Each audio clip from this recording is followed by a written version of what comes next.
Ladies and gentlemen, as the summer sun casts its golden glow over the heart of Atlanta, as baseball's faithful gather for a night steeped in tradition, celebration, and athletic majesty, Major League Baseball finds itself staring into a familiar paradox, brilliance shadowed by absence. For while the 2025 All-Star Game may have lost a touch of its sparkle due to some notable absences, it has not, by any means, lost its fire. Not tonight. Not with what's unfolding on that mound.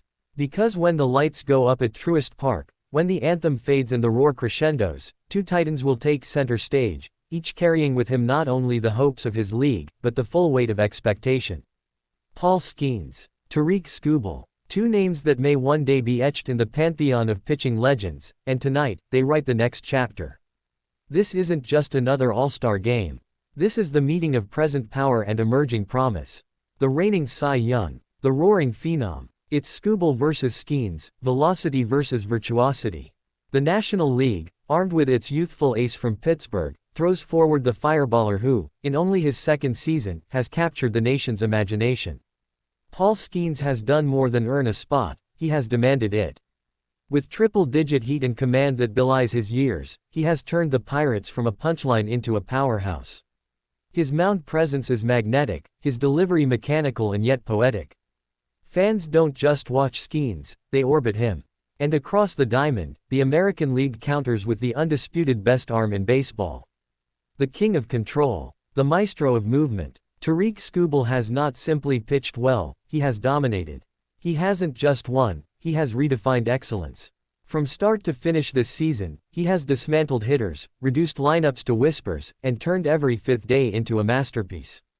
This is what the All-Star Game was meant to be, the best of the best, facing off not for money, not for standings, but for pride.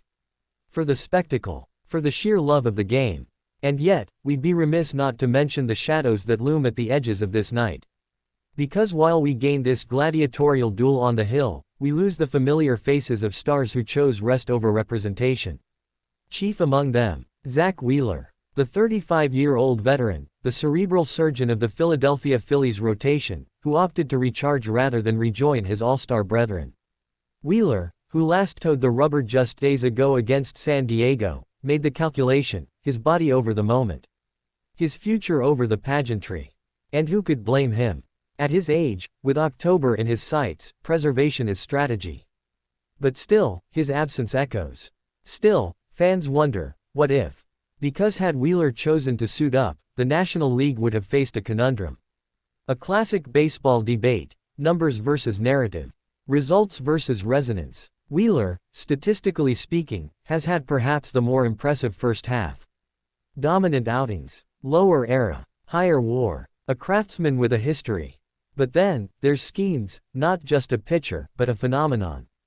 The league leaned toward the buzz. Toward the present future. And so Skenes got the nod. Deserved, yes. Controversial, perhaps. But above all, exciting. And that's what this night demands. Excitement. In a game that has, in recent years, seen its luster questioned, its urgency diminished, MLB needed a jolt. And tonight, they've got one. Because when you look past the absences, past the polite declines and precautionary scratches, you find a game still throbbing with talent. Still bursting with stories. Still breathing. Paul Skenes, with his cannon of an arm and steel trap mentality, isn't just here to throw. He's here to announce a new generation. And Tarik Skubal, calm and cold as a Michigan winter, will not go quietly. He's here to defend his crown. To remind every rising star that greatness is not given, it is earned. So as fans file in, as jerseys flutter and the organ plays, let us embrace this duel. Let us celebrate what we have, not what we've lost. Because the All-Star Game is more than a roll call of who's here and who's not. It's about the moments, the matchups, the memories. It's about a young man from Pittsburgh, standing tall under the lights, carrying his team, his league, and maybe even the next decade of pitching lore on his broad shoulders. It's about a master from Detroit, smooth and surgical, showing the world what perfection looks like, inning after inning, batter after batter. It's about the chance to see the future clash with the present. To see heat meet craft. To watch the game we love distilled down to its purest form, pitcher versus batter. Strength versus strength. And yes, it's about redemption, too, for a sport that some say is fading. For a tradition that some claim has lost its shine. Because tonight proves them wrong. Tonight shows that baseball still dazzles, still unites, still inspires. So let us not mourn the missing. Let us revel in the roaring. Let us celebrate Skenes, a star in ascension, a comet across the sky. Let us honor Skubal, a champion still climbing, still proving. And let us remember why we watch. Not just for the names. Not just for the stats. But for the silence before the pitch. For the drama of the duel. For the poetry of the game. This is the Midsummer Classic. And on this night in Atlanta, it lives up to its name.